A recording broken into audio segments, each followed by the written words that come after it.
지금 현재 정부의 정책은 그래 너희들 집 사서 집값 올려라라고 하는 지금 정책이 아니었잖아요. 올 1월부터 나왔던 정책이. 그리고 지금 뭔가 또 올려주기 위해서 뭔가 나와줘야 될 그런 정책들이 지금 슬그머니 다 사라져버린 상황이거든요. 그렇죠. 그 얘기는 더 이상 뭐 해줄 필요가 없겠네 라고 지켜보는 상황이거든요. 그런 상황에서 집값이 막 오른다라고 하면은 규제 완화가 아니라 오히려 또 강화가 나올 수 있는 부분이기 때문에 요즘 그 부동산 시장이 사실 하락도 했다가 다시 또 좀 반등하면서 좀 의견이 좀 분분한 것 같기도 한데 요즘 시장 분위기 어떤지 좀 설명해 주시면 좋을 것 같습니다. 일단은 완벽한 심리 회복이죠. 완벽한 심리 회복이라고 봐야 될 것 같고요. 지금 말씀하셨던 뭐 아니다 대세 하락이다 대세 상승이다 또는 뭐 데드캣 바운스다 이런 부분에 대해서는 지금 사실 논하기는 되게 애매한 것 같아요. 다만 중요한 거는 직전이 워낙 분위기가 안 좋았었기 때문에 사람들이 언제든지 돈이 된다라고 하면은 부동산 시장에 뛰어들을 준비가 항상 되어 있다라는 것들을 또 극명하게 보여준 시장이다. 그렇기 때문에 저는 여러분들이 이 시장을 가지고 뭐 앞으로 떨어질 거냐 뭐 아니면 또 오를 거냐기보다는 이렇게 사람들이 대기하면서 들어올 준비를 많이 하고 있는 시장이니까 꾸준히 지켜보면서 좀 싸게 나온 거 있으면 사셔도 된다. 그냥 이렇게 간단하게 표현하고 싶어요. 그게 요번에 생각보다 그 뭔가 하락의 어떤 기간이랄까 이런 게 좀 짧았다고 좀 생각하시는 거죠. 확실히 예전보다 움직이는 속도는 이게 뭐 인터넷이나 이런 것들 단톡방이나 이런 것들 때문인지 몰라도 정말 빨라진 것 같고요. 그래서 확실히 속도가 예전에는 심리가 회복된다 어디가 뭐 조금 거래된다 그러면 한 2, 3개월 정도 있다가 분위기가 뜬다면 그냥 단톡방에서 하루 만에 분위기가 이렇게 바뀌었어 라고 하니까 속도는 어마어마하게 빠른 것 같아요. 이게 한 2, 3월만 하더라도 지금 같은 분위기랑은 좀 상상할 수 없는 정도의 좀 완전히 좀 격차가 좀 있었는데 최근 한 6, 7월 분위기는 또 완전히 또 달라졌어요. 그러니까 저도 되게 웃긴 게 그때만 하더라도 제가 아직까지는 좀 판단하기는 뭐하지만 유사하락장에 가깝다. 제가 이런 표현을 쓰고 욕을 참 많이 먹었는데 제 입장에서는 저 역시도 유사하락장이라고 얘기한다는 얘기는 반대로 반등이 올 거라고 예상을 했지만 이 정도로 빨리 또는 이 정도로 분위기가 급격히 저도 조금 확실히 시장이 바뀌었구나 이런 생각을 하게 만드는 것 같아요. 그럼 이렇게 과거 대비 조금 속도가 빨라졌던 거는 아무래도 어떤 뭐 단톡방이라든지 뭐 유튜브 뭐 이런 것들 때문이라고 좀 보세요? 네, 그거는 확실하게 맞는 것 같아요. 그러니까 저도 보면은 요즘에는 이제 뭐 거래되면은 뭐 실거래가 뜨기 전에 뭐 바로 그냥 뭐 그날 오늘 25억 찍혔습니다. 뭐 이런 게 막 도니까 그러니까요. 인터넷으로 이제 그런 것들 때문에 보시다가 나 살려고 했는데 찍혔냐면서 바로 움직이는 게 예전보다는 좀 빨라졌다. 이런 것들 때문에 지금 속도가 확실히 빨라졌고 그러면 지금이 확연한 반등장이라고 봐도 될까요? 지금 현재 모습은 확실한 반등장은 틀림이 없는 것 같아요. 왜냐하면 심리가 제 주변에서 한 2월 달, 3월 달만 하더라도 어떻게 해야 될까요라는 질문이거나 매도의 질문이 많았었거든요. 근데 지금은 매도라고 하는 부분 싹 사라지고요. 매수에 관련된 질문이 많아진 거 보면 확실하게 반등장인 거는 맞는 거죠. 그러니까 뭔가 예전에는 팔고 어떻게든 현금화하려고 했었는데 지금은 뭐 갈아타기를 한다든지 아니면 뭐 새로 뭐 무주택자분이 살려고 한다든지 이런. 그러니까 머릿속에 살 것을 먼저 생각하고 있다는 얘기는 분위기가 확실히 돌아섰다라고 얘기를 할 수 있겠죠. 그러면은 그 이제 조금 있으면 이제 추석이고 그리고 보통 이제 최근 한 4, 5년간의 어떤 경향을 보면은 보통은 추석을 기준으로 해서 뭔가 좀 시장의 분위기가 좀 더 바뀌고 막 이러는데 그 어떻게 생각을 하세요? 이 추석 지나고 나서 어떻게 좀 시장이 좀 갈 것 같은지. 그 예전 사례를 가지고 얘기를 하게 되면 뭐 2, 3년뿐만 아니라 제가 본 기간에는 거의 대부분 추석 지나고 난 다음에 분위기가 바뀌는 거는 맞았던 것 같아요. 그래서 이번에 추석 지나고 난 다음에 아마 추석 때 모여서 부동산 얘기 하시겠죠. 대부분 그러잖아요. 어느 지역이 그때 팔았는데 아쉬워 죽겠다. 아니면 어느 지역이 버텼더니 이렇게 올랐더라. 이렇게 얘기를 하면서 사람들이 또 한 번 부동산 업소에 방문한다든지 이렇게 행동을 할 가능성이 높아 보이기 때문에 분위기는 조금 더 주변부로 더 확산이 될 가능성이 높다라고 보여지고요. 단 한 가지 조금 좀 보수적이고 부정적인 부분을 한번 좀 생각을 해본다면 정부가 그 규제 완화를 해줬던 부분 있잖아요. 그 부분이 집값 폭등해라라고 해서 만들어준 그 장의 모습이 아니기 때문에 까딱 잘못해서 분위기가 더 심하게 달아오를 때는 규제가 나올 수 있다라고 하는 부분은 그래도 조금은 생각은 하고 움직이시는 게 맞는 것 같아요. 그러면 이제 정부 규제 얘기 나와서 여쭤보는 건데 이제 지금 시장을 얘기하시는 분들 중에는 이게 원래는 올라가야 될 장이 아닌데 정부가 이제 규제를 이제 풀면서 이제 하락을 이제 떠받치기 때문에 이제 어쩔 수 없이 올라가고 있다. 이제 이렇게 생각하시는 분들도 있거든요. 이런 의견에 대해서는 어떻게 생각하세요? 저는 그거는 약간 좀 표현이 어떻게 들리실지 모르겠지만 너무 정부 탓을 하시는 것 같다. 정부가 원래 그래 왔다. 네, 원래 그랬다. 네, 원래 그랬기 때문에 그거를 갖다가 변수라고 표현하시게 되면은 저는 변수는 아니다. 네. 왜 그러냐면 정부가 시장의 분위기가 안 좋아졌을 때 받쳐주는 역할과 또는 이제 너무 이제 올랐을 때 누르는 역할이 현상이 다를 뿐 네. 사실 상수예요. 네. 그렇기 때문에 저는 올해 1월 3일이었죠. 정부가 부동산 대책 발표하고 분위기를 살리려고 했던 것조차도 상수라고 봤기 때문에 사실 지금 현재 모습은 당연한 거다. 네. 그래서 적정하게 돌아가게 되면 정부가 규제를 할 이유가 없다고 봐요. 네. 근데 이제 문제는 우리들이 너무 마음이 조급해서 제가 볼 때 좀 조급한 분들도 좀 늘어나셨거든요. 네. 그분들이 움직여서 좀 많은 지역들을 건드리기 시작을 했다라고 하면은 그 데드캣 바운스가 거기서 나올 수 있거든요. 정부가 규제라고 하는 부분을 네. 또 한 번 고민함으로 인해서 시장이 또 꺾일 수 있는 가능성은 있으니까 네. 여러분들이 살 때 얼마 전 2019, 20, 21년도에 그냥 막 사서 집값이 오르던 네. 그 시기와 동일한 방식으로 투자를 하기에는 좀 위험한 시장은 맞아요. 그때는 뭐 사실 뭐 아무거나 막 사던 분위기였다면 지금은 네. 뭐 그럴 상황은 아니고 네. 그리고 지금은 뭐 자기한테 뭐 필요한 거라든지 좀 네. 꼼꼼하게 따져보고 좀 신중하게 사야 되는 시기다. 네, 그렇죠. 이렇게 봐야 되겠죠. 네네. 그러면은 뭐 지금 아까 말씀하셨던 걸 좀 이어가면은 추석 이후로는 이제 뭐 약간 뭐 어떻게 될지 모르겠지만 네. 지금 상황이라면 뭐 완만한 상승이 좀 계속 이어질 거라고 보십니까? 네, 저는 완만한 상승이 이어질 거라고 보고요. 그 완만한 상승의 정도가 얼마냐라고 하는 부분은 아무도 모르겠지만 네. 저는 그거와 함께 추가적으로 전세 가격도 조금 지금 또 약간 반등하고 네, 있대요. 회복될 가능성이 매우 네. 높다. 어. 그냥 높다도 아니고 매우 네. 높다. 그렇게 보시는 이유. 네, 그렇게 보는 이유는 지금 현재 역전세란이라고 하는 게 저도 이제 제가 운영하고 있는 그 유튜브에서 네. 지난달에 제일 많이 얘기했던 게 네. 역전세란 얘기예요. 네. 뉴스에서 제일 많이 나왔거든요. 그렇죠. 근데 저는 뉴스에서 제일 많이 나올 때가 가장 피크라고 봐요. 그러면 역전세란이 가장 심할 때가 지난달이라고 저는 생각을 하거든요. 네. 그러면 이 역전세란이 심하다라고 하면 그 이후에 역전세란에 관련된 뭐 DSR 규제 완화 네. 부분도 나왔고 네. 그러면은 자연스럽게 어쩔 수 없이 팔아야 되는 사람들이 팔지 않고 버티는 사람이 만들어지게 되고 네. 그럼 전세 물량 사라지는 거거든요. 네. 뭐 이런 식으로 흘러가게 되면은 지금 특정적인 입주 물량이 늘어남으로 인해서 발생되는 그것들이 역전세란에 계속 이어지는 것처럼 보여지겠지만 입주 물량은 단기간에 또 사라지잖아요. 네. 그렇기 때문에 회복될 가능성이 되게 높다라고 보고 있어요.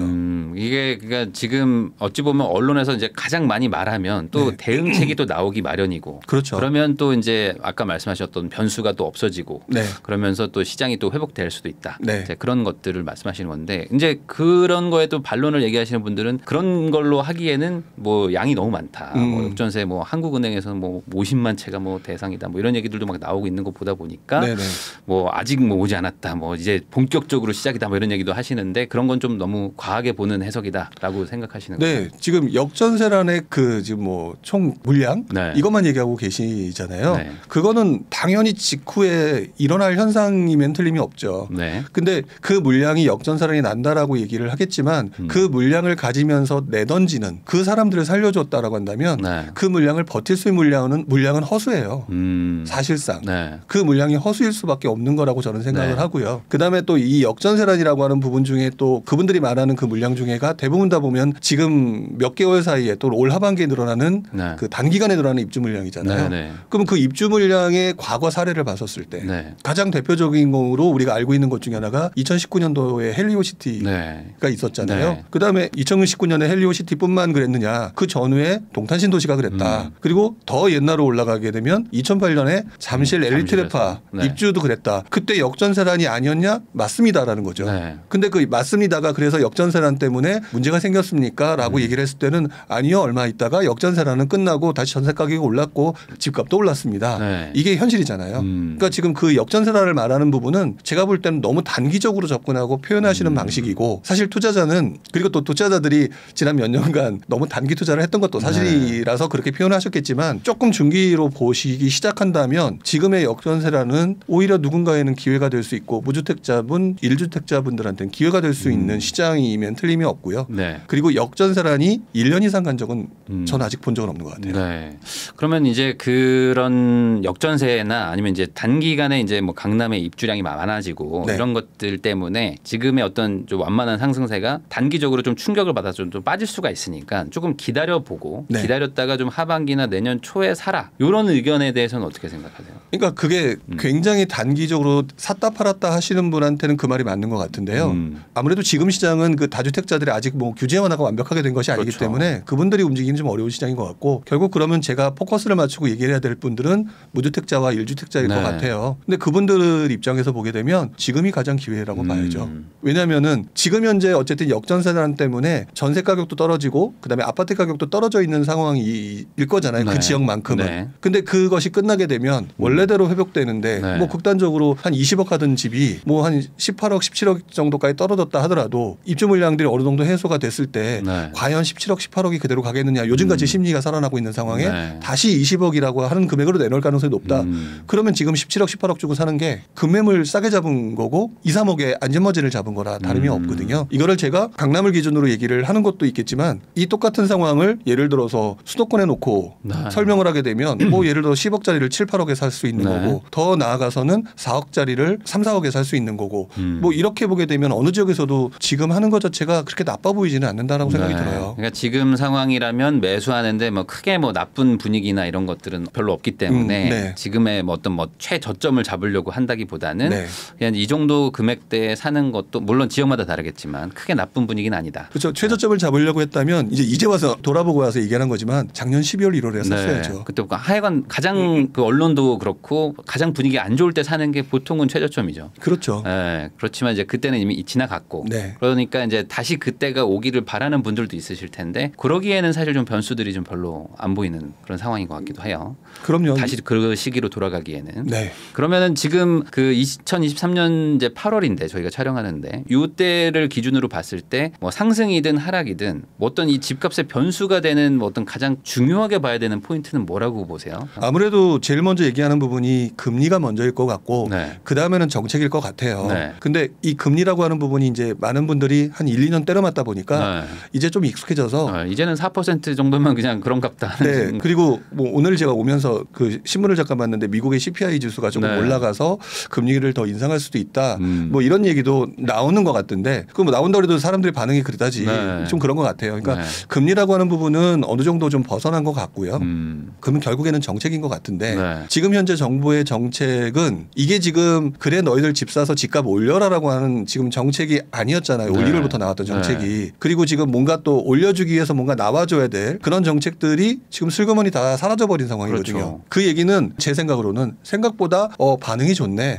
더 이상 뭐 해줄 필요가 없겠네. 네. 라고 지켜보는 상황이거든요. 네. 그런 상황에서 집값이 막 오른다라고 하면은 저는 규제 완화가 아니라 오히려 또 강화가 나올 수 있는 부분이기 때문에 앞으로 지켜봐야 될 부분은 정부 정책의 포지션 변화 네. 부분일 것 같아요. 그러니까 일단 집값의 움직임이 네. 얼마나 주변부로 퍼져나가느냐 그리고 주변부로 퍼져나가는데 이 퍼져나가는 부분에 대해서 정부나 정치권에서 뭐라고 반응을 하느냐 부분을 좀 잘 봐야 될 것 같아요. 이 부분이 네. 오히려 2, 3년 또는 1, 2년 길게 조금 투자해야 되는 사람들 입장에서 볼 때는 네.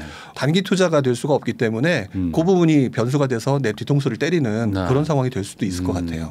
지금 정부의 입장은 원래 좀 규제 완화의 어떤 그런 그 발표한 것들이 요즘에 좀 쏙 들어가고 조용한 것들을 보면은 네. 그냥 지금의 어떤 수준을 그냥 만족하고 있는 것 같아요. 뭔가 그렇죠. 저도 예. 보면은 뭔가 지금 뭔가 규제를 뭐 풀지도 않고 그냥 뭐 규제를 하지도 않고 그냥 네. 이대로 그냥 요 정도로만 갔으면 좋겠다 정도의 느낌으로 지금 가는 것 같은데 그게 사실은 그 뭐 서울도 이제 뭐 강남이냐 뭐 아니냐 그리고 이제 뭐 수도권 지방 이렇게 사실 지금 분위기가 좀 다르잖아요. 네. 그래서 이제 이렇게 좀 지역별로 좀 설명해 주시면 좀 좋을 것 같아요. 듣는 분들은 네. 우리 동네는 안 올랐는데 뭐 다 회복했다고 하면 무슨 소리냐 뭐 이렇게 하실 수도 있으니까. 네. 일단은 서울, 수도권, 그다음에 네. 지방 중에서도 광역시, 네. 그다음에 중소도시 이렇게 4개로 나눠야 될 것 같고요. 네. 그다음에 그 부분을 조금 설명하기 편하게 얘기를 하려면 중심지, 주변지, 외곽지 네. 이렇게 말씀을 드려야 될 것 같아요. 지금 아마 이 방송을 보시는 분들 입장에서 그럼 내가 가지고 있는 물건들이 어디에 포지션을 위치하고 있느냐 이 부분을 좀 생각을 하셔야 될 것 같은데 아마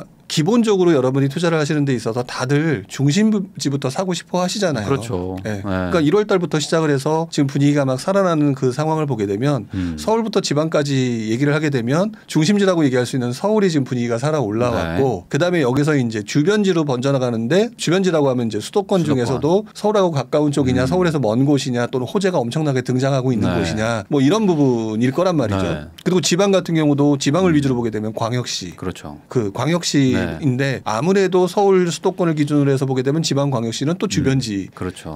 가까우니까 지금은 기본적으로 중심지만 움직이는 시장이다. 분위기가 떨어졌다가 다시 회복될 때는 이미 사람들의 머릿속에서 그동안 가지고 있던 지식 자체가 야 시장이 안 좋았다 살아나면 제일 먼저 중심지가 움직이는구나 이렇게 생각하는 상황이기 때문에 네. 지금 현재는 중심지가 분위기가 막 달아올랐고 그 주변지로 넘어가는 상황이다. 그래서 서울 같은 경우는 뭐 웬만한 이제 더 이상 얘기할 것도 없고 네. 수도권 일부 지역들도 그렇게 해서 좀 번져나가는 상황 그리고 지방광역시도 네. 역시 근데 이제 지방광역시 중에서 이제 여기서부터 이제 세부적으로 들어가야 되겠죠. 네. 입주 물량 폭탄인 곳, 인허가 물량 많은 곳 가장 네. 대표적인 경우가 대구라고 말씀을 드릴 수 있겠지만 이런 곳들 같은 경우는 광역시고 나름대로 괜찮은 동네임에도 불구하고 죽을 수가 있고 나머지 지역들 이제 흔히 말하는 외곽지라고 하는 지역들은 정부가 더 햇볕 정책을 만들기 전까지는 거기는 아직 당분간은 좀 쉽지 않을 거다. 네. 그래서 아마 투자를 하시려는 분들 입장에서 또는 이제 내 집 마련을 하시려는 분들 입장에서도 이렇게 보셔야 될 것 같아요. 서울은 뭐 할 말 없음. 그냥 되면 하십시오라고 얘기를 해야 될 것 같고 수도권 같은 경우는 지금 현재 흔히 말하는 외곽지 제일 마지막에 올랐던 지역들을 제외하고 들어가시는 게 맞는 것 같고 네. 그리고 그 부분이 지금도 살아나는 것 같고 광역시 같은 경우는 물량 터진 곳들을 제외하고는 네. 거기는 언제든지 괜찮은 상황으로 확 바뀔 수 있는 지금 그 분위기다. 네. 그다음에 외곽지는 죄송합니다만 당장은 쉽지 않을 것 같다. 그리고 그러다 보니까 저한테 물어보시는 분들이 제일 헷갈려 하시는 게 지방이 좋아요 안 좋아요 그러면 지방을 되게 또 세부적으로 나눠야 되는 그렇죠. 상황인 것 같아요. 네. 근데 그분이 예를 들어서 요즘 분위기가 안 좋은 곳 중에 가장 대표적인 곳이 포항 같은 곳이잖아요. 네. 그런 곳이 어떻게 될까요? 라고 하면 사실 제가 참 말씀드리기가 애매하죠. 조금 분위기가 늦게 올 것 같다. 네. 네. 이게 아무래도 이제 규제를 막 하던 그런 분위기에서는 이제 그런 지방 뭐 주변 지역들도 막 이제 좀 온기가 좀 오는데 네. 풍선 효과처럼 지금은 이제 규제를 또 풀고 하다 보니까 아무래도 또 중심지로 다시 쏠려가는 것도 있다 보니까 네. 그래서 말씀을 해주시는 것 같아요. 네, 그래서 네. 지방을 투자하시는 분들 아마 돈이 없으니까 되게 많으실 건데 네. 일단 이제 기본으로 돌아가셔야 돼요. 기본으로 돌아가셔서 네. 최소한 중심지, 주변지, 외곽지 중에서는 최소한 주변지로 가야 되고 네. 바로 그렇죠. 영향을 받을 수 있는 네. 그리고 우리 사실 지금은 막 가격 차이만 보고 투자하는 게 지난 이번 상승장의 모습이었지만 네. 그 직전의 모습을 보게 되면 꼼꼼하게 입주 물량을 따지셨어요. 다 따졌죠. 네. 다시 거기로 오셔야죠. 다시 원래대로 돌아오셔야 될 것 같아요. 기본으로 돌아가서. 네. 입주 물량 따지고 뭐 이제 뭐 데이터들 다 보고 네. 이제 뭐 살기 좋은지 뭐 이런 것들도 다 따져가면서 이제 진짜 뭐 어떤 가치 판단을 잘 해서 네. 이제 들어가야 되는 시장으로 다시 돌아간 거죠. 네. 원래대로 돌아간 거죠. 네. 그럼에도 불구하고 제가 또 더 조금 긍정적인 부분, 그러니까 이게 부동산 시장의 긍정적인 부분을 얘기하게 되면 지금 올 상반기 인허가 물량 네. 굉장히 줄어들었잖아요. 그렇죠. 그리고 시장이 안 좋았을 때 줄어드는 건 당연한 현상이고 물론 요즘에 뭐 분양이 좀 많이 늘었다 이런 얘기는 하지만 그거는 단기적으로 봤을 때 드러나는 것일 뿐 네. 물량 자체는 줄어들었고 이거는 기본적으로 3년에서 5년 사이에 영향을 미친다. 네. 그러면 그 영향을 미치는 것들이 나한테 수익으로 돌아오려고 한다면 단타 투자보다는 중기 투자로 가야 되고 입주 물량이라고 하는 부분을 정말 이제부터는 꼼꼼하게 다시 따져보면서 한 5, 6년 전에 내가 원래 투자했던 방식으로 다시 돌아가셔서 꼼꼼하게 따져보시는 게 정말 필요한 시장이 된 것 같아요. 네. 그러면 지금 이제 지방의 어떤 뭐 소도시 뭐 이런 데 가지고 계신 분들도 이제 시청을 많이 하고 계실 텐데 그런 분들 입장에서는 이제 어쨌든 온기가 오기는 좀 오래 걸릴 수 있다. 이제 말씀해 주셨는데 이게 뭐 내년 뭐 초나 중순까지 가면 그렇게 되면 이제 어느 정도쯤 상승장이 좀 올 거라고 보세요? 아니면은 그때 가도 지금처럼 이제 개별적으로 막 이제 왔다 갔다 지역마다 막 다르게 움직일 거라고 보세요? 그러니까 중심지와 주변지쯤의 상급직은 상승장이 바로 올 가능성이 높다라고 보여져요. 근데 주변지에서 외곽지거나 진짜 외곽지 같은 경우는 제일 먼저 전세 가격부터 움직일 거라고 봐요. 네. 지난장의 사례를 보더라도 지난장의 2009년 이후의 모습은 침체장이었잖아요. 네. 그 침체장 때는 어차피 그 이 지역의 분위기, 이 시장의 분위기가 안 좋았다. 그러니까 네. 집을 안 살려고 했거든요. 맞아요. 그러면 그런 지역들은 어떤 현상이 먼저 나타나느냐. 집을 살려고 해도 중심지 가서 놀고 있고 외곽지에서 놀지 않고 있으니까. 근데 또 외곽지에서 누군가는 살아야 되는 사람이 있다 보니까 거주는 해야 되니까. 결국에는 전세 가격이 움직인다는 거죠. 결국 그 얘기는 또 바꿔 말하면 그 시장부터 시작해서 그 지역에 또 갭 투자 시장이 또 돌아오는 그런 상황이 저는 만들어질 것 같거든요. 그러니까 지금 현재 아마 그 외곽지를 보유하고 계신 분들 중에서 뭐 너무 물건이 많아서 이걸 어떻게 해결할 방법이 없고 역전세란 때문에 힘들다라고 한다면 과감하게 파시는 게 맞는 거겠지만 그렇지 않고 이것도 못하고 저것도 못하는 상황이라고 한다면 조금 중기적인 시각을 가지고 갭이라고 하는 부분, 전세 가격이라고 하는 부분들을 잘 지켜보시면서 움직이시는 게 맞다. 왜냐하면 그때는 물량이 줄어드는 시점이 좀 더 지금보다는 확연하게 나타나지 않겠느냐. 네. 그러면 전세 가격을 가지고 투자를 가지고 판단하는 아마 그래서 그때쯤 되면은 전문가들이나 이런 분들도 또 전세 가격을 가지고 막 뭐 강의도 하고 설명도 하는 그런 시장이 오게 될 것 같고요. 과거에도 그랬고요. 그러니까 지금의 어떤 역전세나 이런 것들은 어찌 보면 좀 단기적인 어떤 충격파 이 정도라고 봐야 되고 이제 앞으로 그건 이제 급속도로 회복이 되면 이제 사실은 이제 다시 전세가 상승하게 되면 아까 말씀하신 것처럼 갭도 또 줄어들고 그러면 또 이 돈이나 어떤 뭐 투자자들이 어디로 움직일지는 또 이제 그때 가서 봐야 되니까. 그렇죠.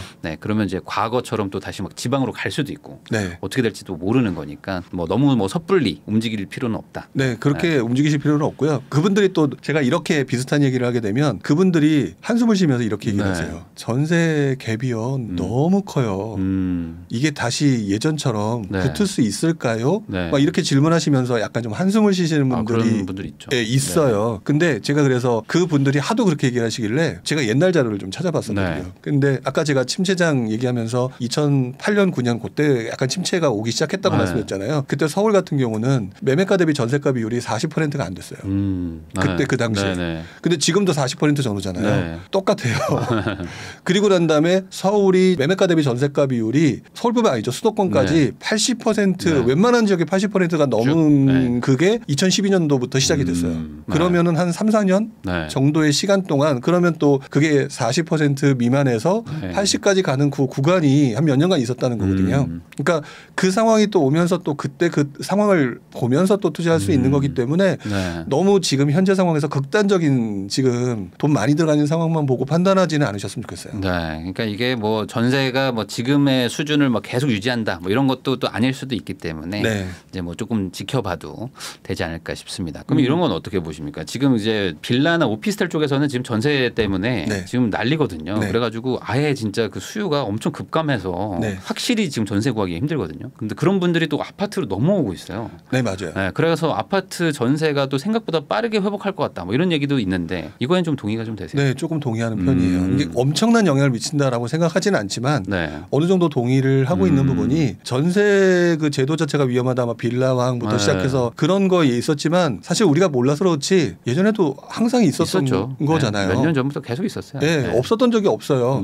근데 내가 대비 안 해서 내가 다쳤던 거지 결국 그거는 항상 있는 것이고 그러니까 그거를 극복을 해서 조금 더 뭐 말씀하신 것처럼 공부를 해서 한다면 예를 들어서 내가 적은 돈으로 빌라에 사신다라고 하는 거 전 나쁘지 않다고 보거든요. 물론 투자 가치로서 떨어지는 부분이기 때문에 전세를 사는데 무서우니까 전세 거길 안 살고 뭐 아파트를 가겠다라고 얘기를 하시는 거는 저는 오히려 지금 현재 떨어진 빌라의 전세 가격이 잠시 머물기엔 또 좋을 수도 있을 것 같아요. 그럴 수도 있죠. 이거 내가 잘 알아보면. 워낙 요즘에 전세가 또 싸서 싸니까 그런 것들을 잘 알아보고 머물렀다가 그러면 또 그 와중에 그 머물러서 내가 어느 정도 만들어졌던 그 종잣돈이 있다면 그것들을 가지고 다시 대다수의 사람들이 관심을 갖고 있는 아파트 쪽에 지켜보고 있다가 글로 들어갈 수 있는 기회를 충분히 잡을 수 있는 것 같거든요. 그래서 저는 빌라가 전세 가격이 떨어졌다 하더라도 사람들은 망각의 동물이기 때문에 한 또 1, 2년 지나고 나면 그것도 잊어버리더라고요. 그래서 또 다시 전세 가격이 올라가고 또 빌라도 뭐 전세 가격이 지금은 엄청나게 떨어졌지만 70%뭐 80, 90 이런 상황이 올 것 같아요. 그러면 그때 괜히 거기 들어가 가지고 또 리스크 안고 또 역전세 때문에 고민하고 또는 아니면 뭐 그것 때문에 돈 회수 못해서 고민하는 것보다는 지금 같은 경우 조금 적은 자금으로 들어가시는 것도 그렇게 나빠 보이진 않아요. 물론 이제 좀 공부도 하시고 해서 이제 내가 이제 돈을 잃지 않는 수준 수준이라는 게 어디인지도 이제 아시고 해야 되겠지만 네. 그러니까 결국에는 이제 남들이 뭘 이렇게 막 한다고 막 쏠려가는 거에 같이 따라가기보다는 내 상황과 내가 이제 정확하게 어떻게 할지 판단을 해가지고 네. 나에게 가장 유리한 걸 선택하는 게 네. 그게 가장 좋은 게 아닌가 네. 그런 생각도 해봅니다. 그러면 이제 전체적으로 봤을 때 그러면 하반기도 이제 여전히 완만한 좀 상승으로 보이고 네. 그리고 이제 역전세도 이제 단기적인 충격으로 끝날 거로 보이면 그럼 내년은 그냥 전체적으로 전세와 매매가가 약간씩 천천히 이렇게 올라가는 거라고 보면 될까요? 큰 틀에서는. 큰 틀에서 보면 그렇죠. 이거는 뭐 설명할 이유도 없이 특히 부동산 설명하시는 분 중에서 대부사수가 부동산은 장기 우상향입니다. 네. 이렇게 표현하고 있잖아요. 그렇기 때문에 큰 줄기는 뭐 크게 변함은 없는 것 같아요. 장기 네. 우상향이기 때문에 더더구나 지금 물가 상승률이라고 하는 부분 네. 뭐 이런 것까지 해서 뭐 원자재가 올라가고 건축비가 올라가고 이런 부분들이 반영이 안 될 수는 없을 거다. 그러면 100% 지금 우상향이 되는 건데 네. 그걸 사람들이 그 외부 충격에 따라서 사지 않아서 네. 뭐 미분양이 늘어나고 잠시 할인 분양이 되고 뭐 이런 상황이 만들어질 수는 있어도 결국은 올라갈 것 같아요. 그럼 어떤 하락으로 뭔가 반전되거나 뭐 그럴 만한 변수가 별로 보이진 않는다. 현재로서는 보이지 않는 것 같고요. 기껏해야 변수 정도라고 얘기할 것들은 지금 다시 이제 물밑으로 가라앉았는데 결국 금융 충격인 것 같아요. 그 PF 대출, 네. 그다음에 새마을금고 사태, 네. 과거 이제 레고랜드부터 나와서 조금씩 그런 것들이요. 잊을만 하면 튀어나오는 것들 있잖아요. 네. 그것들이 결국에는 또 여러분들의 심리를 위축시키거나 네. 대출을 중단시키거나 뭐 이런 것들이 발생할 거고요. 2009년, 10년 이때도 분명히 12년까지 계속 이런 거 발생을 했던 게 실제 사례이기 때문에 이번에도 좀 조심할 부분은 그 부분인 것 같다. 그러니까 그런 부분들은 이제 계속 지켜보시면서 네. 거기서 이제 어떤 뭐 또 충격파가 생기는지는 좀 확인은 해보셔야 되겠지만 대세적인 흐름은 어쨌든 좀 우상향 방향으로 좀 가고 있다. 네, 그렇게 그렇죠. 정리할 수 있을 것 같습니다. 그러면 요즘 그 실수요자들이 사실은 이제 집을 사러 가고 있기 때문에 그분들의 어떤 심리 상태가 제일 중요한 것 같아요. 그런 분들의 요즘 심리 상태는 어떤지 좀 설명해 주시면 좋을 것 같습니다. 그분들이 뒤통수 맞았다고 생각하시는 분들이 많아요. 뒤통수 맞았다. 네, 네. 얼마 전까지 분위기 안 좋았는데. 그렇죠. 너무 네. 확 바뀌었어요. 네. 네. 그때는 겁나서 안 샀는데 네. 이제는 거기다가 대출을 더 얹어서 사야 되는 상황이 돼버렸으니 네. 이분들이 지금 마음이 되게 조급한 상황인데 네. 이것들을 지금 처음 겪기 때문에 되게 혼란스러운 상황인 것 같아요. 네. 근데 그분들한테 자꾸 제가 말씀드리고 싶은 것 중에 하나가 네. 여러분들이 몰라서 그렇지 매번 반복되는 시장이다.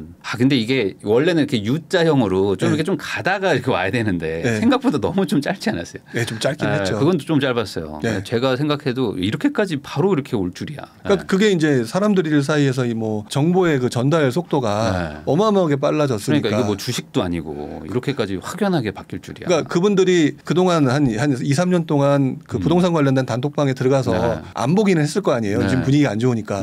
그러다가 갑자기 누군가 톡톡톡톡 올리는 올려주고. 것들이 가끔 이렇게 쳐다보니까 뭐야 이거.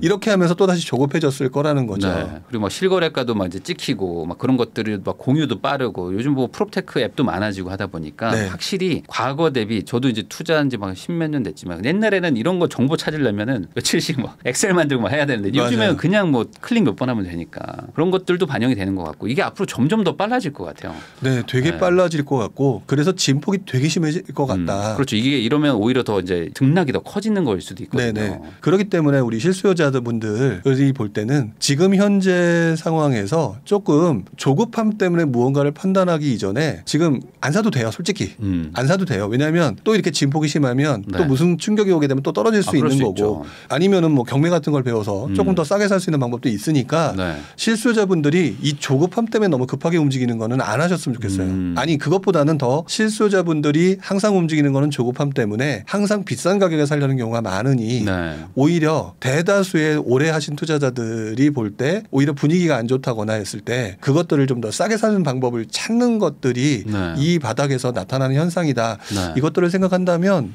저는 실수요자분들 중에서 돈 없는데 지금 막 영끌해서 하겠다. 이분들한테는 조금 네. 네. 그리고 수준만 낮추면 조금 더 단계가 낮은 지역이지만 네. 싸게 살 수 있는 거 되게 많거든요. 근데 이게 좀 차이가 있는 게 과거에 이제 한번 확 내려갔던 게 네. 다시 이제 반등을 했기 때문에 내려간 만큼 회복되는 속도는 빨랐는데 네. 이제 회복이 됐다면 전고점만큼 왔다면 여기서 다시 상승하는 그 폭은 이 회복되는 속도보다는 좀 느리지 않겠습니까? 그렇죠. 바로 그 부분 때문에 지금 뭐 뭐 너무 조급하지 말라고 말씀을 드리는 게 속도가 회복되는 속도가 느려질 수밖에 없는 가장 큰 이유 중에 하나가 그 전제 속에 지난 몇 년간 어마어마한 상승이 있었다는 거거든요. 사실 우리가 뭐 상승장 이번 상승장의 시작이다라고 하게 되면 2012년 13년도에 바닥을 찍고 2014년도부터 또는 2013년부터 2021년까지 엄청나게 상승했다라고 보통 얘기한단 말이죠. 그럼 7, 8년이거든요. 그러면 서울 아파트가 5억대에서 그냥 평균적으로 12억에서 15억대까지 올라왔다. 그 7, 8년 동안 결국은 이분들은 예전과 다르게 7, 8억 이상의 돈을 감당해야 되는 상황이 이 현실적으로 말이 안 되거든요. 그렇죠. 결국은 힘들어진 상황이에요. 그렇기 때문에 여기서 다시 올라가는 것들은 분명히 있겠지만 올라간다고 해서 예전에 5억짜리가 15억이 된 것처럼 지금 15억짜리가 30억이 된다. 30억이 이거는 말이 안 된다고 생각하고 그 전 단계에서는 뭐 경기가 회복된다든지 또는 내 월급이 늘어난다든지 이 단계가 와야 된다고 보거든요. 그러니까 아마 지금은 올라가더라도 엄청난 폭의 상승은 아닐 거다. 지금은 상승을 보신 이유는 전고점 회복인 거다. 아, 그렇죠. 그러니까 뭔가 이게 빠졌던 게 회복되기 때문에 너무 가파르기 때문에. 그러니까 왜냐하면 최근에 뭐 이렇게 뭐 연락 오시는 분들도 보면은 제가 집을 살려고 했는데 7억짜리가 5억이 됐다가 다시 7억이 됐다. 그것도 막 한 달 만에 이렇게 올랐다. 그러니까 지금 한 달 만에 막 1, 2억이 오르니까 마음이 급해서 이제 큰일 났다. 이거 사야 되냐? 또 1억 올라가면 어떡하냐? 이런 생각들 하시는데 그런 건 아니라는 거예요. 그러니까 그게 바로 조급함이라는 거고요. 지금 그래서 내가 사야 되니까 그런 기사만 보시는 건데 그 기사 말고 최근에 나오는 기사를 자세히 보시게 되면은요. 이런 기사들도 있어요. 이 방송 보시고 난 다음에 한번 찾아보시면 아시겠지만 서울 아파트 매수자들이 예전에는 쳐다보지 않았던 소형 아파트 매수자들이 늘어나거나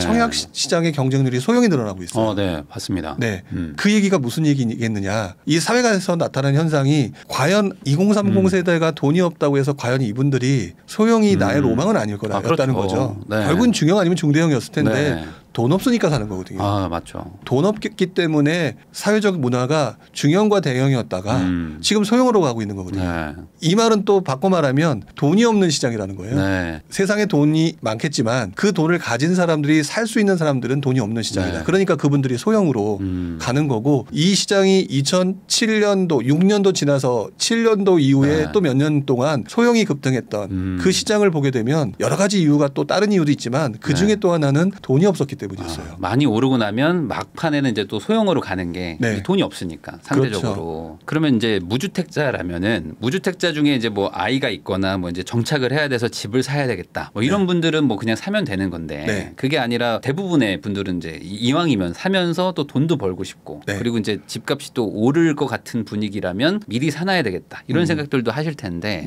그러면 그런 분들 입장에서는 뭐 이게 다 지역마다 다르겠지만 지금은 그래도 좀 사도 괜찮은 분위기라고 보세요.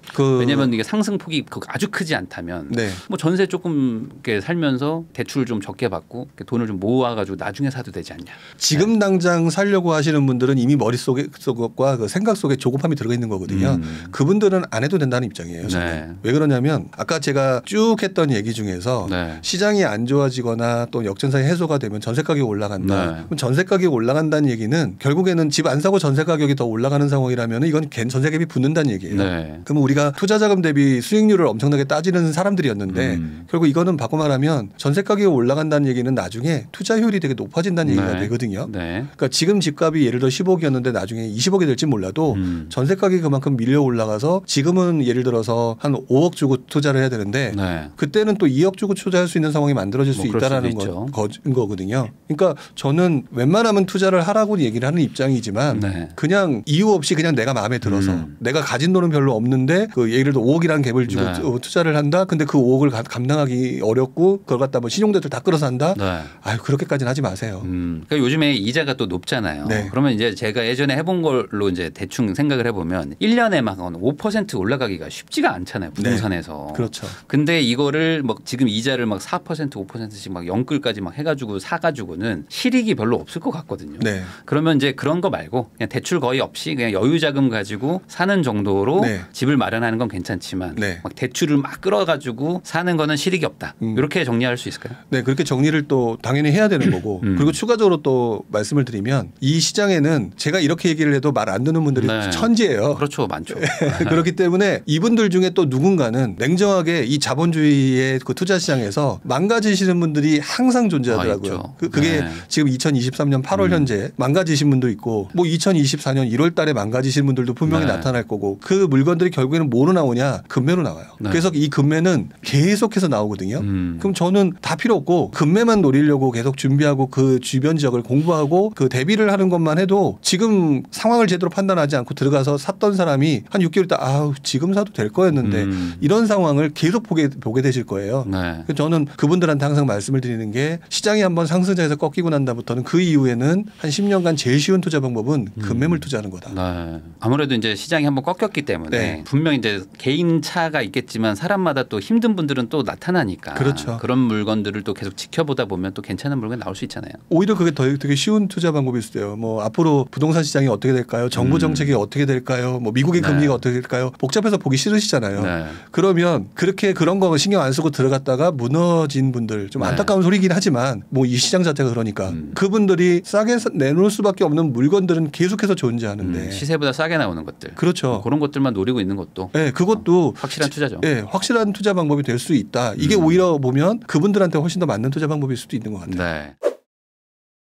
그러면 요즘에 그 청약 시장이 갑자기 또 이제 회복이 또 되고 네. 그러면서 또 이제 청약이 완전 요즘에 과열도 분위기로 또 다시 또 막 가고 있는데 뭐 네. 300대 1, 400대 1 또 나오고 있는데 이 상황에서 지금 무주택자분들은 이제 뭐 천천히 청약하면 되겠다 했는데 또 조급해지는 분들도 있거든요. 네. 이 상황에서 지금 내 집 마련을 청약으로 하겠다. 요거는 네. 좋은 전략일까요? 일단 무조건 하셔야죠. 뭐 하는 건 맞죠. 예, 무조건 하셔야 청약만 보고 있는 게 맞을까요? 그렇지는 않은 것 같아요. 그건 또 아니에요. 청약을 하려고 하는데 지금 뭐 몇백 대 1 나오기 시작했잖아요. 네. 그 몇백 대 1 나오기 시작한 것에 일단 내 모습이 당첨 확률이 떨어지는데 그것만 붙들고 있어봤자 결국 아까 좀 전에 얘기했던 금매물이라고 하는 것도 찾아볼 필요는 있는 것 같고요. 네. 시장이 앞으로 올라갈지 떨어질지는 모르겠지만 청약 시장에서 지금 들어오시는 분들 중에 지금 본인들은 지금 조급해서 하고 계시잖아요. 그 중에서 지금 제 눈에는 허수가 되게 많아 보여요. 네, 그렇죠. 네, 왜냐하면 네. 이거 지금 분위기가 살았으니까 들어갔다가 네. 한 1년 정도 보유했다가 분양권 가격이 올라가면 팔고 나오겠다라고 생각하는 분들이 분명히 있거든요. 네.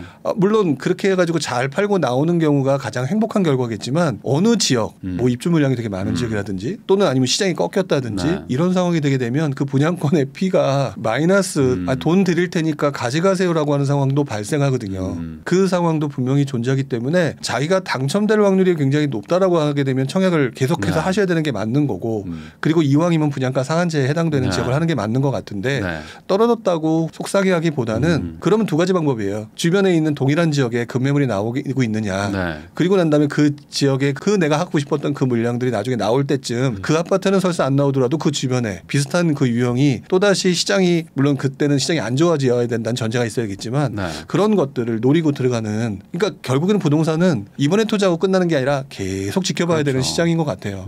그건 맞습니다. 예전에 청약시장에서 결국에는 데드캣 바운스가 나타났던 2009년도 네. 그때에 사람들이 뒤늦게 부동산 시장에 들어오려고 했다가 그때 뭐 2008년 금융위기 때문에 네. 꺾였다가 다시 규제 완화하고 그러니까 이제 살아났단 말이죠. 네. 그러니까 돈 낸다고 막 들어왔는데 그때 돈 낸다고 막 들어온 상황에서 이분들이 소액으로 할 수 있는 거는 분양권밖에 없었어요. 아 맞아요. 그래서 다들 이거 지금하고 똑같아요. 네. 지금 소액으로 하시는 건 분양권이 뭐 가장 좋으니까. 네. 그러니까 소액 때문에 몰린 거니까 이게 허수가 은근히 많은 거거든요. 문제는 그리고 난 다음에 결국 정부가 2009년 그 9월인가 10월 달에 DTI 규제라는 것들을 네. 하면서 결국은 또다시 이제 투자 수요들을 싹 그 해치워버렸거든요. 네. 결국 2010년, 2011년, 12년 요때 그 물량들의 입주 시점에는 난리가 났었어요. 오히려 그때 싸게 산 분들도 존재한다라는 네. 거기 때문에 지금 무언가를 결정해서 이것이 될 것이냐 안 될 것이냐를 찾기에는 뒤에 어떤 변수가 있을지 모르잖아요. 그래서 그분들한테는 청약은 가장 추가적인 비용 없이 살 수 있는 거기 때문에 무조건 하시는 게 맞고 근데 그거 떨어졌다고 해서 속상해 하시기보다는 가만히 지켜보고 계시면 떨어진 그거보다 더 좋은 물건이 네. 더 싸게 나오는 경우가 발생하는 사례가 이 부동산 시장일 수도 있다. 네. 저는 그래서 청약은 무조건 준비하셔라. 그 대신 떨어졌다고 후회하지 말고 계속 눈 이렇게 지켜두고 계속 꾸준히 봐라. 그러니까 청약도 해라죠. 청약만 해라는 아니고 그렇죠. 청약도 해라. 네. 이렇게 정리할 수 있을 것 같습니다. 네. 투자를 사실 떼놓고 뭔가 내 집 마련을 한다라는 거를 네. 생각하기 좀 어렵기 때문에 이것만은 꼭 지켜야지 좀 내 자산을 조금 좀 불리고 지키는데 좀 도움이 된다라는 어떤 뭐 그런 기준이나 어떤 뭐 법칙 같은 거 좀 있을까요? 그러니까 지금 시점에서 꼭 네. 드리고 싶은 말씀 중에 지금 그분들이 보는 시장은 그리고 그분들이 알고 있는 정보는 사기만 하면 올랐던 지난 2014년부터 2021년도에 나왔던 그 어떤 정보들과 기준들이다. 그런 공식들이죠. 네, 공식들에 의해서 지금 머릿속에 그것들이 가득 차 있을 거다. 근데 지금부터 움직이는 모습들을 자세히 보게 되면 그 공식 중에 반은 맞고 반은 틀리는 상황이 만들어진다거든요. 그럼 그 반은 틀리는 그 상황이 뭐냐라고 하게 되면 영끌하지 말라요. 영끌하지 말라라고 하는 부분이기 때문에 이것만은 꼭 지켜라라고 얘기하는 부분들에 대해서 하나의 상품보다는 그 상품 또는 그 어떤 대상물을 볼 때 그것 말고 대안이 뭐가 있는데 싼 대안이 뭐가 있느냐, 같은 지역이라도 그것들을 그동안은 뭐 가격 차만 보고 여기가 되네 안 되네 이것만 봤다면 조금 더 넓은 지역을 보면서 보고. 가격이 싼 것들을 찾는 게 조금 더 맞는 것 같아요. 그래야지 이분들이 무너지지 않거나 또는 무너지신 분의 물건을 또다시 그분들을 살려주면서 매수하게 되는 그 당사자가 되어가는 게 요 시장부터 나타나는 모습들이거든요. 그 당사자가 되어야 되기 때문에 저는 이번만큼은 영끌이라고 하는 부분 받지 않느냐 2022년에 그리고 그때 결국에는 안 샀지만 이때 가격이 최저 아니었냐 이런 것들이 다음번 2023년 하반기부터 4년 5년도에 일어나지 않으리란 보장 없으니 이것들을 잡을 생각을 하셔야죠 라고 말씀을 드리고 싶은 거죠. 아무래도 이제 집을 살려고 하시는 분들은 그래도 좀 유망한 지역 같은 곳들을 좀 보면서 그 안에서 찾아보려고 하시다 보니까 뭐 부령님이 보시기에 그래도 좀 유망한 어떤 지역이라든지 아니면 그런 지역이 가진 조건이라든지 이런 걸 좀 설명해 주시면 좋을 것 같아요. 사실 바로 한 6개월 전에 가장 유명한 지역은요. 중심지였어요. 강남. 제일 뭐 분위기 안 좋았을 때는 서울. 이런 거였는데 지금 분위기를 탔단 말이죠. 또 떨어질 수도 있고 또 올라갈 수 있는 상황이다 보니까 리스크가 되게 큰 상황이라면 이때 이것들을 보완해 주는 것들은 앞으로 나올 호재거든요. 근데 우리가 망각의 동물이라는 게 벌써 몇 개월 전에 호재라는 게 한번 빵 터졌다가 지금 슬그머니 가라앉은 동네가 있어요. 그게 저는 노도시 특별법이라고 생각을 하거든요. 뭐 일기 신도시 특별법이라고 불렀던. 그러니까 노도시 특별법, 일기 신도시 특별법. 바꿔 말하면 일기 신도시라고 저는 생각이 들어요. 왜냐하면 일기 신도시 지역들이 대체적으로 보게 되면 중심지이거나 주변지급 중에서 최상급 지역이거든요. 그렇죠. 다들 위치는 좋죠. 그렇기 때문에 최상급 지역들이기 때문에 근데도 불구하고 지금 다들 어디에 몰려 있느냐라고 하게 되면 청약시장, 서울 여기에 몰려 있는데 일기 신도시 이 특별법이 지금 정부가 뭐 다른 것 때문에 바쁘고 요즘 잼버리 때문에 바쁘잖아요. 정신없죠. 그런 것들을 어느 정도 하고 나면 이제 다음번에 이야기를 해야 될 지난번에 얘기했는데 왜 제대로 안 해라고 하는 내용이 바로 일기 신도시일 거라고 보여지거든요. 근데 그 일기 신도시가 또 호재라고 하는 테마를 타게 되면은 사람들에 대해서 굉장히 관심도가 급격히 올라가면서 또 누구는 그 상황을 그때 처음 보면서 조급해서 그때 투자하려고 들 것이다. 그러면 자연스럽게 먼저 들어간 사람이 돈을 버는 구조가 이 시장이니까 저는 개인적으로 지역을 정하지 못했다라고 한다면 당연히 일기 신도시를 보시는 게 맞고요. 일기 신도시 중에서도 뭐 다들 딱 한 군데만 생각하실 거예요. 분당. 근데 그거 내가 돈이 좀 부족하다 그러면은 저는 좀 이렇게 노골적으로 표현해서 되는지 모르겠지만 일산이 조금 더 낫다고 봐요. 왜냐하면 평촌이라든지 물론 나쁘다는 게 아니라 중동이라든지 이 부분들이 노도시 특별법과 관련돼서 뭔가 용적률이나 이런 것들을 봤을 때 그나마 가장 그런 거 영향 안 타고 그다음에 지금 현재까지 가장 가격이 덜 오른 것 중에 하나가 일산 쪽이기 때문에 오히려 그런 부분이 괜찮을 수 있다. 뭐 그렇다고 평촌이나 삼본이나 이런 중동이나 이런 거 나쁘다는 건 아니지만 그런 곳들을 좀 눈여겨보시는 그러면 노원 쪽은 어떻습니까? 노원 쪽도 이제 노후 단지인데. 아무래도 뭐 지금 전에 말씀드렸던 일산보단 비싸겠죠. 훨씬. 하지만 내가 가능성이 높다라고 하면 과연 노원 갈 거냐 일산 갈 거냐 하면 다 노원 보실 거잖아요. 그만큼 많은 사람들이 몰려드는 거기 때문에 당연히 노원은 일기 신도시보다 더 먼저 봐야 될 부분 중에 하나겠죠. 다만 지금 현재는 이미 노도각이 좀 올랐다라는 분위기가 현재 존재하고 있으니까 이거는 철저하게 내가 감당하실 수 있는 부분들이 움직이시는 본인의 금액에 맞춰가지고 들어가셔야 될 곳이라고 생각이 들어요. 좋을 것 같습니다. 그럼 반대로 좀 피해야 될 지역이 있을까요? 지금 시기에는 뭐 이런 것들은 과거에는 통했을지 몰라도 지금은 좀 굳이 뭐 볼 필요는 없다. 당장은. 또 많이 나오는 질문 중에 하나가 제가 돈이 없어요. 그렇기 때문에 전 지방밖에 안 돼요. 그런 분들 많죠. 그러니까 지방이 괜찮아요라고 하는 답변을 듣고 싶으신 분들이 의외로 많아요. 3천만 원 있는데 뭐 지방에 뭘 하고 싶어요. 이런 분들. 그런 분들이 많죠. 그분들이 저는 굉장히 위험한 거라고 보거든요. 그러니까 위험한 지역의 특징, 뭐 위험한 지역이라고 말하는 게 결국에는 제가 항상 얘기를 하고는 중심지와 주변지와 외곽지라고 하는 곳에 지금 그분들이 말하는 거는 외곽지란 말이에요. 외곽지죠. 외곽지 결국 내 입장에 세상을 맞추려고 하시는 거예요. 어느 세상이 그렇게 그런 분들의 입장을 맞춰주느냐. 안 그렇다. 그렇다면 그거는 착각일 수가 수가 있으니까 투자를 하려면은 길게 시간이 길어질 수 있다라고 하는 부분들을 꼭 기억을 하셔야 되고요. 그렇게 놓고 투자한다고 한다면 왜 이렇게 안 오를까요? 또 이렇게 조급해지는 분들이니까 자연스럽게 흘러가는 흐름이라면 그런 곳들, 그러니까 소액으로 투자할 수 있는 곳들이면서 외곽지는 되게 조심해야 된다. 지금 상황에서. 그러면 이제 내가 그 돈을 가지고 잘 오를 수 있는 어떤 뭐 투자 가치가 있는 그런 판으로 가든지 아니면은 돈을 더 모으든지 뭐 이렇게 해야 되는 거지. 내가 아는 세상은 여기니까 그냥 여기가 오르길 바라는 마음으로 그냥 무작정 하는 거는 안 된다. 계속 내가 사는 족족 마이너스의 손이 되실 거예요. 그런 분들은 무조건 마이다스의 손이 되고 싶겠지만 마이너스의 손이 되시겠죠. 그렇죠. 그러니까 그런 것들은 좀 조심해야 되는 것이고. 그러면 지금 이제 무주택자분들 얘기를 좀 했는데 지금 이제 집을 가지고 계신 분들 그리고 지금 뭐 최근 뭐 데이터 보니까 이제 서울만 하더라도 이제 한 4천 건씩 거래가 되면서 어느 정도 이제 좀 거래가 좀 풀리는 분위기인데 이런 분위기라면 이제 갈아타기도 좀 할 수 있을 것 같은데 요 갈아타기 하고 싶은 분들한테는 좀 어떻게 조언을 해주시고 싶으신지. 그러니까 갈아타기를 저는 무조건 상급지로 이동을 해서 좋은 물건을 갖고 있는 게 장기적인 투자 방법은 좋은 거기 때문에 하셔야 된다고 생각을 하거든요. 근데 전략적으로 접근해야 된다고 생각이 들어요. 전략적으로 접근해야 되는데 저는 제가 보기에 지금 1주택 상태에서 내가 매수하려고 하는 곳이 좋은 물건이 나왔다라고 하게 되면 무조건 하시라고 얘기를 해요. 그럼 우선 사고 팔아야 됩니까? 팔고 사야 됩니까? 예전에 이제 요거 순위 가지고 막 지금은 좀 분위기가 괜찮았기 때문에 내가 상급지로 이동하면서 지금 분위기가 내가 사는 곳까지 넘어오게 돼 있는 거잖아요. 지금은 사고 팔아도 될 것 같아요. 지금 분위기에서. 사고 팔아도 될 것 같다는 생각이 들어요. 그렇게 해서 하시고 난 다음에 첫 번째 기억하셔야 될 게 하지만 이것을 사고 난 다음에는 장기 우상향이라고 하는 어떤 그 큰 그 줄기를 기억하시고 조금 중기 투자라고 생각하고 기다리시면 자연스럽게 된다. 근데 그게 아니라 가진 돈은 1억밖에 없어. 내가 살고 있는 데는 한 7억이고 나는 10억짜리 가고 싶어. 이런 분들은 뭘 해도 방법이 없잖아요. 그렇죠. 저는 이분들한테는 꼭 드리고 싶은 말씀은 이럴 땐 전략적으로 접근해야 된다.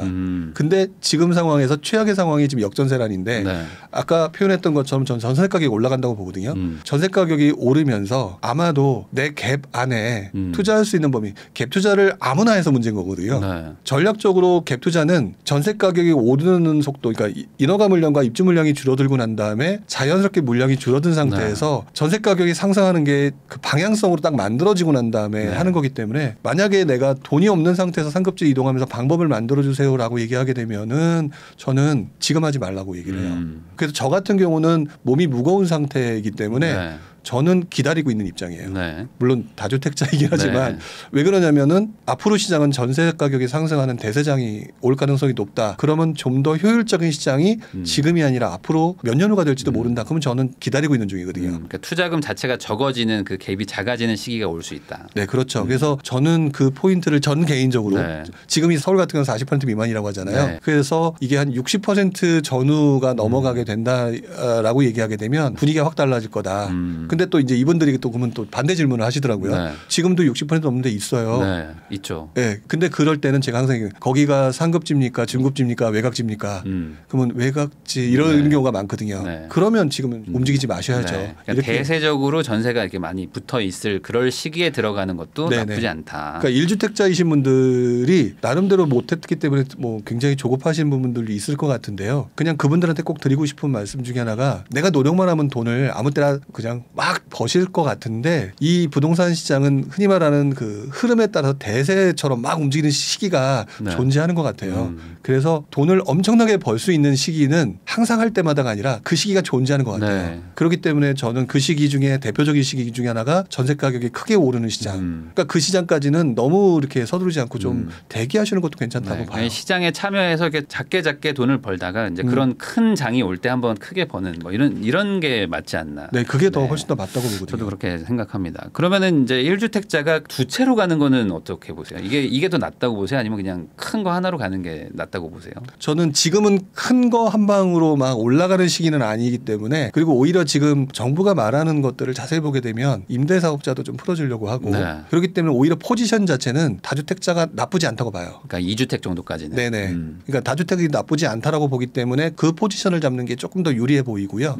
그리고 난 다음에 분명히 집값이 엄청 노는 대세 상승장이 오게 되면 정부는 분명히 또 규제를 하면서 다주택자를 조금 더 규제를 더 강화할 수도 있는 부분이 있으니까 그때는 좋은 거 하나로 갈아타는 쪽이니까 그럼 지금 현재로서는 시장 분위기상은 오히려 다주택자 또는 이주택자가 조금 더 유리하지 않을까 네. 이런 생각을 좀 해보고 있어요. 근데 그렇게 가려면은 또 이제 공부할 것들도 많고 하니까 네. 잘 모르겠다. 그러면 그냥 실거주 하고 싶은 그냥 큰 집 하나 또 네. 비싼 집 하나 사는 게 가장 속편한 투자처긴 하죠. 그렇죠. 네, 그렇긴 하지만 전략적으로 판단했을 때는 지금 정책이 2주택까지는 좀 풀어주는 네. 그런 상황이니까 그런 것도 한번 공부해 보시면 좋을 것 같고요. 그럼 반대로 지금 집이 많고 뭐 네. 대출도 많고 뭐 이런 다주택자분들은 올해 초만 해도 네. 이거 다 정리하고 뭐 지금 다 접어야 되나 뭐 이런 생각도 막 하셨다가 지금은 좀 분위기가 좀 달라진 것 같아요. 네. 이런 다주택자 포지션인 분들은 어떻게 좀 대응을 하는 게 좋을까요? 굉장히 오랜 기간 동안 부동산 투자하신 분들 중에서 알려진 소문 중에 하나가 버티면 이긴다. 네. 그래서 버티면 이긴다가 정답입니까? 라고 물어보실 때는 저는 네 맞긴 맞아요 라고 말씀을 드리고 싶어요. 그래서 지금 대출이 많고 굉장히 여러 채를 가지고 있기 때문에 되게 힘든 분들한테는 네. 버티면 이긴다가 정답인 건 맞다. 네. 근데 중요한 건 당신이 버틸 수 있는지 여부를 따져봐야 된다라고 생각이 들어요. 네. 저는 여러 채 가지고 있는 분들 중에서 아까 말씀드렸던 상급지, 중급지, 외곽, 하급지 네. 이 부분 중에서 하급지 물건들은 정리하시는 게 맞다고 봐요. 왜냐하면 그게 혹이 돼요. 네. 이게 괜히 그걸 다 데리고 가려다가 이제 나머지 애들도 힘들어지는 상황이 올 수가 있기 때문에 또 그것도 너무 힘들다. 그러면 상급지, 중급지, 하급지다. 그러면 제일 이쁜 놈 상급지 내버려두고 중급지밖에 안 팔리니까 네. 그러면 중급지 팔려서 하급지를 가질 수 있는 네. 그 상황을 만들어라. 그러면 좀 마음 편하게 네. 여행도 다니고 좀 쉬어라. 네. 그렇게 말씀을 드리고 싶죠. 그러니까 지금이 어느 정도 약간 좀 거래가 좀 회복되고 하니까 이런 기회에 일부는 좀 정리를 하면서 내가 네. 버틸 수 있는 상황으로 만들어는 놔라. 버티면 이긴다는 말은 견딜 수 있는 포지셔닝이 되어진 사람한테만 그 결과가 그렇죠. 오는 거잖아요. 네. 그러니까 저는 그렇게 말씀을 드리고 싶은 거죠. 그럼 마지막으로 이제 올해가 이제 한 4개월 정도 남았습니다. 네. 그러면 이제 뭐 많이 남았다고 볼 수는 없는데 요 남은 기간에 이제 부동산 투자를 하려고 하는 분들, 기회를 잡아보려고 하는 분들한테 마지막으로 한마디 조언해 주시면 좋을 것 같습니다. 부동산 투자라고 하는 기회를 노리시는 분 중에서 스스로 오늘 잠깐 돌아보셨으면 좋겠어요. 내가 가진 돈이 얼마가 있느냐. 그리고 그 가진 돈을 할 수 있는 게 뭐 예를 들어 청약밖에 할 수 없다. 네. 그런 분들도 분명히 계실 텐데요. 네. 그럴 때는 본인이 지금 단기적으로 돈을 얼마를 벌겠다 하기보다는 시장이 좀 바뀌어서 중기 투자로 가야 된다. 그리고 난 다음에 꾸준히 한 채 투자하고 난 다음에 공부를 하시든 아니면 투자를 못 하겠으면 공부를 하시든 네. 그렇게 하면서 두 번째로는 급매물이라고 하는 부분을 계속 지켜보셨으면 좋겠다. 이 말씀을 꼭 말씀을 드리고 싶고요. 네. 이게 부동산에는 100% 성공하는 비기 같은 게 없는 것 같아요. 네. 내가 알고 있는 지식이 늘어나면 늘어날수록 네. 그걸 얼마나 잘 응용할 수 있는 능력이 생기냐의 문제이기 때문에 비기 같은 건 없으니까 여러분들이 할 수 있는 거는 지금 현재 상황에서 중기 투자 그리고 급매물 그다음에 청약을 할 수 있다라면 언제든지 청약을 해라. 네. 그 부분을 말씀을 드리고 싶고요. 그거를 갖다가 지금 제가 말씀드린 거에 반대 단타 치고 예, 단타 치고 하겠다. 네. 그다음에 청약하고 난 다음에 예를 들어서 단기에 팔겠다. 네. 이런 생각을 하시게 되면은 그게 낭패로 와서 기회를 얻으려다가 칼날에 맞을 수 있다. 네. 이 부분은 꼭 기억해 주셨으면 좋겠어요. 지금 상황이 과거와 좀 달라졌고 그다음에 이제 돈을 벌 수 있는 어떤 크기나 속도나 이런 것들이 다르다는 거를 좀 네. 알고 그다음에 그거에 맞춰 가지고 본인이 결정을 하시기를 바란다. 이렇게 정리를 할 수 있을 것 같습니다. 오늘은 오랜만에 부익남 TV를 찾아주신 부룡님을 모시고 2023년 하반기 부동산 전망과 실수요자별 전략에 대해서 공부하는 시간을 가져봤습니다. 시청해 주신 분들한테 다시 한번 감사하다는 인사 전하면서 저희도 여기서 영상 마무리하도록 하겠습니다. 오늘 부룡님 고생 많으셨습니다. 네, 고맙습니다.